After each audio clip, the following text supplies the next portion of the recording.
Good afternoon, students. Welcome to the next lecture video. Before we can start the new topic, I will give you the assignment in the previous video. These are the answer of that questions, so you can check it. First question था आपका explain the term mixture. Mixture की term को explain करना था आपको. Give an example और example बताने थे आपको मिक्सचर के, जिसमें 3 कंडीशंस मैंने आपको दी थी. जिसमें फर्स्ट थी आपकी 2 एलिमेंट्स की, सेकंड थी 2 कंपाउंड्स की, एंड लास्ट थी आपकी elements and compound. Next second question था आपका differentiate between homogeneous and heterogeneous mixture, जिसमें आपको डिफरेंशिएट बताना था होमोजीनियस और हेटेरोजीनियस मिक्सचर में, एंड विद सुटेबल एग्जांपल, उनके सुटेबल एग्जांपल के साथ. तो फर्स्ट का आंसर है आपका a mixture is an impure substance. Mixture एक ऐसा इम्प्योर सब्सटेंस होता है जो बनता है आपके 2 और मोर एलिमेंट से या कंपाउंड के साथ मैकेनिकल मिक्स्ड टुगेदर, आपस में मिक्स करने के बाद विद एनी प्रपोर्शन, मतलब अलग अलग अनुपात में. एग्जाम्पल के रूप में हमने फर्स्ट लिया है आपका 2 एलिमेंट्स, जो मैंने फर्स्ट कंडीशन आपको दी थी. तो इसका एग्जाम्पल है आपका element plus element is equal to mixture. तो आयरन प्लस सल्फर मिलकर आपका आयरन सल्फर का एक मिक्सचर तैयार करते हैं. नेक्स्ट कंडीशन थी आपकी ऑफ 2 कंपाउंड, कंपाउंड को के साथ. तो compound plus compound is equal to mixture. First compound हमने लिया है पोटेशियम क्लोराइड. जब हमने उसकी वाटर के साथ रिएक्शन कराई है तो आपका पोटेशियम क्लोराइड सॉल्यूशन तैयार हुआ है. नेक्स्ट आपका नेक्स्ट कंडीशन थी आपकी एलिमेंट और कंपाउंड की. तो element plus compound is equal to mixture बना रहे हैं. तो सल्फर प्लस सल्फर और plus potassium nitrate is equal to आपका गन पाउडर तैयार हो रहा है. नेक्स्ट क्वेश्चन था आपका differentiate between homogeneous and heterogeneous mixture. Homogeneous और हेटेरोजीनियस मिक्सचर में डिफरेंस है आपका ये, और इसके एग्जांपल भी मैंने इसी में लिखे हुए हैं. जिसमें फर्स्ट है आपका homogeneous mixture which have same composition and properties. ऐसा मिक्सचर जिसकी रचना और प्रॉपर्टीज दोनों ही सेम हो, डिफर ना हो थ्रू आउट द मिक्सचर, पूरे ही सॉल्यूशन में. लाइक एग्जाम्पल के रूप में हमने लिया है alcohol and water, alcohol water, और सेकंड है आपका सॉल्ट एंड वाटर. नेक्स्ट है आपका शुगर एंड वाटर. जैसे कि आप शुगर को जब वाटर में हम मिलाते हैं तो वो प्रॉपरली मिक्स हो जाता है, मतलब मिक्स हो जाता है इजीली रूप में, जिसको मिसेबल मिक्सर बोलते हैं. मतलब आसानी से मिक्स हो जाना, मिक्स होके. तो ये ऐसे जो मिक्सचर होते हैं ये हमारे होमोजीनियस मिक्सचर कहलाते हैं. नेक्स्ट है आपका हेटेरोजीनियस मिक्सचर. हेटेरोजीनियस मिक्सचर क्या होता है जरा देखते हैं. Mixture which have different composition और प्रॉपर्टीज. ऐसा मिक्सचर जिसकी डिफरेंट कंपोजिशन और प्रॉपर्टीज पाई जाती हैं थ्रू आउट द मिक्सचर, पूरे मिक्सचर में. एग्जाम्पल के रूप में ऑयल एंड वाटर. ऑयल को जब हम वाटर में मिलाते हैं तो वो आपकी अलग अलग रहता है, मिक्स नहीं होता. Salt and sand, chalk and water, जिसमें ऑयल और वाटर हमारा इनमिसेबल मिक्सचर रहता है, क्योंकि ये मिक्स नहीं होता प्रॉपरली, इसलिए इसको इनमिसेबल मिक्सचर बोलते हैं. और नॉर्मली भाषा में हम बोल सकते हैं डू नॉट मिक्स इजीली, वो आसानी से मिक्स नहीं होता. अब आते हैं अपने टॉपिक पर. आज के टॉपिक है आपके characteristics of mixture and separation of mixture. 2 topics लेते हैं आज.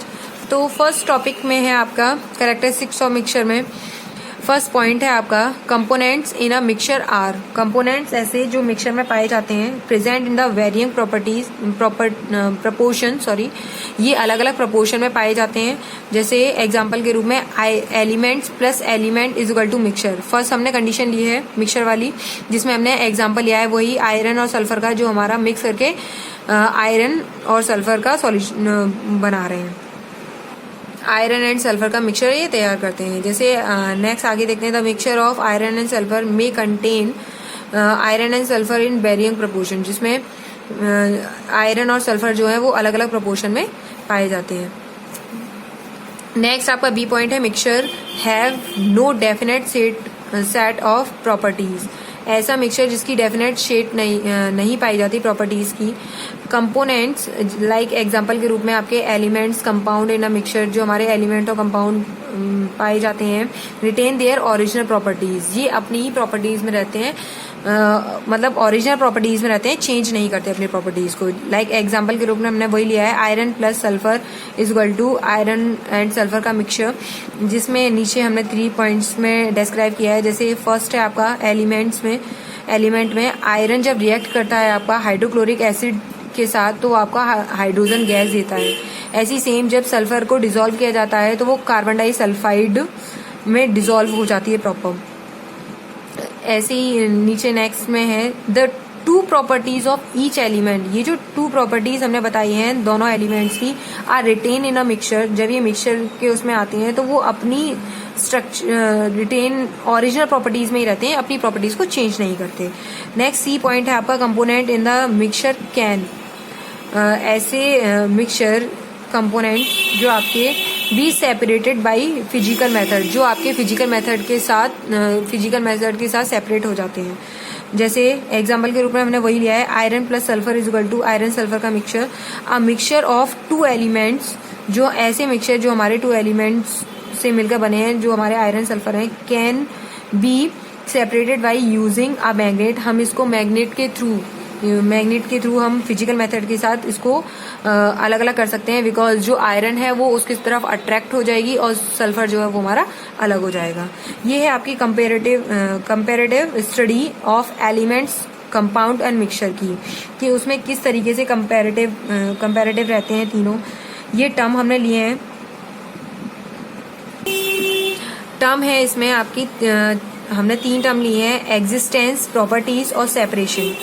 तो फर्स्ट पहले हम टर्म देखते हैं pure substance made up of. सभी जानते हैं एलिमेंट हमारे प्योर सब्सटेंस होते हैं और आपके काइंड ऑफ एटम रहते हैं। कंपाउंड है pure substance made up of 2 और मोर डिफरेंट एलिमेंट्स, जिसमें एग्जाम्पल के रूप में हमने आयरन सल्फाइड लिया है FeS। इसमें हमने आयरन और सल्फर लिया था, Fe अलग और आयरन अलग एटम के रूप में।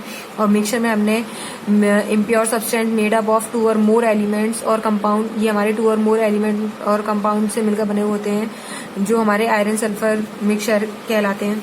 अब एग्जिस्टेंस देखते हैं इसका। एलिमेंट में आपका element atom present on their own. इसमें आपके जितने भी एलिमेंट या एटम प्रेजेंट रहते हैं वो अपने ओन रहते हैं। और इसमें आपके components in a compound present. इसमें कंपोनेंट्स जितने भी कंपाउंड में प्रेजेंट रहते हैं इन अ डेफिनेट प्रोपोर्शन, वो एक डेफिनेट अनुपात प्रोपोर्शन या अनुपात के रूप में रहते हैं। उनका एक सिमिलर, आप बोल सकते हो सिमिलर अनुपात रहता है। नेक्स्ट मिक्सचर में इसका एग्जिस्टेंस देखते हैं, components in a mixture present in any proportion. इसमें अलग अलग रहता है, इसमें कोई डेफिनेट नहीं रहता। एग्जिस्टेंस को हम नॉर्मली हिंदी में बोल सकते हैं, जिसमें एलिमेंट जो रहते हैं वो खुद के उसमें रहते हैं, मतलब एलिमेंट्स खुद प्रेजेंट रहते हैं, लाइक Fe और S। ठीक है, कंपोनेंट्स जो रहते हैं वो डेफिनेट रहते हैं, मतलब इनका निश्चित अनुपात होता है। और मिक्सचर में इसका कोई निश्चित अनुपात नहीं रहता। प्रॉपर्टीज में देखते हैं elements have a definite set of properties. इसकी जो प्रॉपर्टीज रहती हैं एलिमेंट्स की वो डेफिनेट रहती हैं, मतलब निश्चित रहती हैं। ऐसी कंपाउंड में भी इसका डेफिनेट सेट ऑफ प्रॉपर्टीज रहती है, बट इसमें जो रहता है मिक्सचर में जो रहती है वो डेफिनेट नहीं रहती है। क्लियर। नेक्स्ट सेपरेशन में आपका elements occur on their own and can be separated by chemical और फिजिकल मेथड। एलिमेंट जितने भी हैं वो हम सेपरेट केमिकल और फिजिकल मेथड के द्वारा इनको कर सकते हैं। कंपाउंड्स में हम जितने भी एलिमेंट्स आपके कंपाउंड में पाए जाते हैं वो हम ओनली केमिकल मेथड के द्वारा इनको अलग कर सकते हैं। और मिक्सचर में हम जितने भी कंपोनेंट्स हमारे पाए जाते हैं उनको हम ओनली फिजिकल मेथड के द्वारा हम इनको सेपरेट कर सकते हैं। तो एग्जाम्पल के रूप में हमने एलिमेंट्स में लिया है आयरन एंड कॉपर। हम और भी ले सकते हैं, लेकिन अभी फिलहाल के लिए इसमें हमने आयरन और कॉपर को लिया है। और इसमें कंपाउंड में हमने आयरन सल्फाइड और कॉपर ऑक्साइड को लिया है। और मिक्सचर में हमने आयरन प्लस सल्फर और कॉपर प्लस सल्फर को लिया है, सिल्वर को लिया है। क्लियर। तो जरूरी नहीं है हम इन्हीं को लें, हमारे पास बहुत सारे अनलिमिटेड आपके एलिमेंट्स कंपाउंड एंड मिक्सचर अभी तक है। नेक्स्ट टॉपिक है आपका मिक्सचर, जिसमें आपको सेपरेशन ऑफ मिक्सचर है। ये सिर्फ एक मैं आपको प्रिंसिपल्स बता रही हूँ, इनकी डिटेल स्टडी हम नेक्स्ट वीडियो में करेंगे। सिर्फ ये आप आज देख लीजिए ये होते क्या है।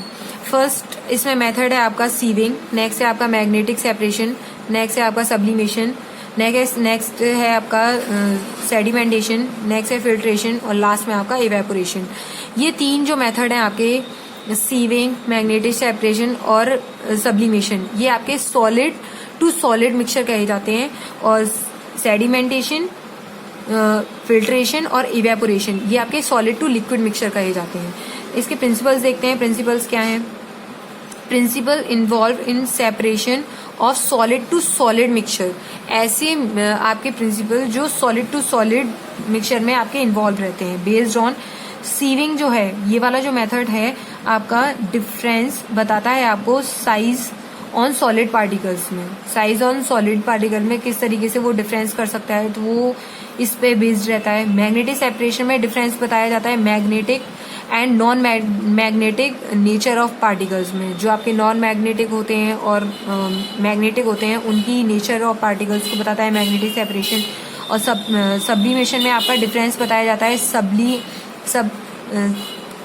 Sublimable and non sublimable nature of solid. Sublimation आपकी ऐसी प्रोसेस होती है जो डिफरेंस बताती है sublimable and non sublimable nature of solids को। जैसे कि इन तीनों के मैं एग्जांपल के थ्रू बताती हूँ। सीविंग, जैसे कि आपने देखा होगा घर पे मम्मी को आटा छानते हुए, तो जो सॉलिड पार्टिकल्स होते हैं वो आपके भूसी जो आटे की होती है वो आपके जब मम्मी उसको छानती हैं तो वो कुछ सॉलिड पार्टिकल्स आपके जो उसमें से निकल नहीं पाते हैं वो आपके चलनी के ऊपर रह जाते हैं, और जो छोटे छोटे पार्टिकल्स होते हैं लाइक आटा वो आपका चलनी से नीचे चला जाता है। तो वो आपका सीविंग वाली प्रोसेस में आता है। मैग्नेटिक सेपरेशन में आपने देखा होगा बहुत से बच्चे मैग्नेट के थ्रू मैग्नेट से खेलते हैं। मैग्नेट को जब वो आयरन के किसी उसमें डालते हैं तो आयरन का जितना भी मटेरियल होता है उस मैग्नेट पे चिपक जाता है, तो वही आपका मैग्नेटिक सेपरेशन है। सब्लिमेशन आपकी एक ऐसी प्रोसेस होती है जिसमें आप बोल सकते हो जो हमारा सॉलिड मटेरियल होता है उसको जब हम गर्म करते हैं, गर्म करने के बाद वो लिक्विड फॉर्म में ना आकर डायरेक्ट गैस फॉर्म में चेंज हो जाए। लाइक कपूर आपने देखा होगा, कपूर जब भी हम पूजा में जब हम जलाते हैं तो जब हम जलाते हैं उसको तो वो प्रॉपरली पूरा जल जाता है, वो लिक्विड फॉर्म में नहीं आता। क्लियर? तो वो आपकी सब्लिमेशन प्रोसेस में आता है। नेक्स्ट है आपका सॉलिड एंड लिक्विड मिक्सचर, जिसमें फर्स्ट आपका सेडिमेंटेशन, दूसरा है फिल्ट्रेशन और लास्ट है आपका इवेपोरेशन। तो इनके प्रिंसिपल्स देखते हैं। ये बेस्ड ऑन किस तरीके से इसके प्रिंसिपल होते हैं। सेडिमेंटेशन एंड डिकेंटेशन, इसकी दो प्रोसेस होती हैं। Settle down by gravity of insoluble solid particles. ऐसे सॉलिड पार्टिकल्स जब हम किसी चीज़ को डिसॉल्व करते हैं वो डिसॉल्व प्रॉपर ना होकर नीचे तली में जाकर बैठ जाएं। जैसे आपने देखा होगा घर में जब हम चीनी का या नमक का घोल बनाते हैं या उनको घोलते हैं तो वो प्रॉपरली मिक्स हो जाते हैं, लेकिन सैंड को जब हम उसमें वाटर में डालते हैं तो वो हमारे प्रॉपरली घुलता नहीं है। सैंड जो होता है वो कुछ देर बाद हमारा तली में बैठ जाता है।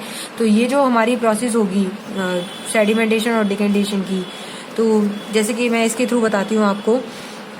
जैसे कि हमने इसमें सैंड के थ्रू इसमें बीकर में लिया, बीकर में जब हम सैंड को और वाटर को लेते हैं, वाटर को घोलने के बाद जब हम इसमें प्रॉपर्ली इसको मिक्स करते हैं, मिक्स करने के बाद सैंड हमारी इसमें मिक्स होगी नहीं, तो जितना भी सैंड होगा वो हमारे तली में बैठ जाएगी। तो ये हमारा इनसॉल्युबल सब्सटेंस रहेगा जो हमारा घुलेगा नहीं, और जो वाटर होगा उसको हम अलग कर लेंगे। तो ये हमारी सेडिमेंटेशन और डिकेंटेशन की प्रोसेस कहलाती है। क्लियर? नेक्स्ट है आपका फिल्ट्रेशन किस तरीके से, तो जो हमारा फिल्ट्रेशन में जो हम इसी का यूज़ करते हैं, तो जो हमारा फिल्ट्रेशन में कुछ देर बाद जब हम इसको अलग करेंगे इस वाटरी सॉल्यूशन को, तो वो हम अलग करते हैं आपके फनल की मदद से। तो फनल की मदद से जितना भी लिक्विड मटेरियल हमारा होगा वो हमारा हम इधर ले लेते हैं, फनल में हम फिल्टर पेपर यूज़ करते हैं। फिल्टर पेपर की मदद से जितना भी हमारा इनसॉल्युबल सब्सटेंस होगा वो उस फिल्टर पेपर पे आ जाएगा, और जितना भी वाटर सॉल्यूशन होगा वो हमारा नीचे की तरफ उसमें आ जाएगा। तो ये हमारी फिल्ट्रेशन की प्रोसेस कहलाती है। नेक्स्ट है evaporation of liquid components in solid to liquid mixture. Evaporation हमारी एक ऐसी प्रोसेस होती है जिसमें लिक्विड मिक्सचर को जब हम गर्म करते हैं, गर्म करने के बाद जितना भी हमारा सॉलिड मटेरियल होता है वो हमारा नीचे की तरफ बैठ जाता है, और जितना भी हमारा लिक्विड मटेरियल रहता है वो वेपर के रूप में हमारा ऊपर आकर जैसे आप बोल सकते हो नॉर्मली भाषा में आपने वाटर साइकिल देखी होगी। वाटर साइकिल देखी नहीं, आपने पढ़ी होगी 5th क्लास में। वाटर साइकिल जब नीचे की तरफ से हमारा पानी इवेपोरेशन होकर ऊपर की तरफ जाता है बादलों में, और बादलों में उसमें जब वाटर साइकिल में जैसे कि मैंने आपको बताया, जब पानी यहाँ से रिवर के थ्रू, जितने भी हमारी रिवर्स हैं उनसे पानी जब इवेपोरेट होता है, इवेपोरेट होने के बाद बादलों में जब पानी वो भर जाता है, कंडेंसेशन की प्रोसेस जब उसमें होती है, तो प्रेसिपिटेशन के माध्यम से वो जो वाटर है वो हमारा ड्रॉप बाय ड्रॉप हमारा यहाँ तक आता है। तो ये जो हमारी प्रोसेस कहलाती है वो हमारी इवेपोरेशन कहलाती है। Clear? So now lecture is complete. I will give you the assignment to related topics. आपका फर्स्ट क्वेश्चन है आपका with reference to the mixture of iron and sulfur. Iron और सल्फर के मिक्सचर को रेफरेंस में लेते हुए state the main characteristics of mixture. आपको मेन कैरेक्टरिस्टिक्स बतानी है मिक्सचर की, ठीक है, जैसे कि मैं आपको पढ़ा चुकी हूँ। ठीक है, नेक्स्ट है आपका question, state the principles of separation of solid to solid mixture by sieving, magnetic separation और सब्लिमेशन, जैसे कि मैंने अभी आपको बताया। लास्ट है आपका state the principle involve in the separation of solid liquid mixture by sedimentation और डिकंडेशन, फिल्ट्रेशन और आपका इवेपोरेशन। इनको आपको एक्सप्लेन करना है, ओनली सिर्फ प्रिंसिपल्स बताने हैं। Clear? So good, lecture is complete. Meet in your next lecture video. Till then, take care, stay home, stay safe. Goodbye.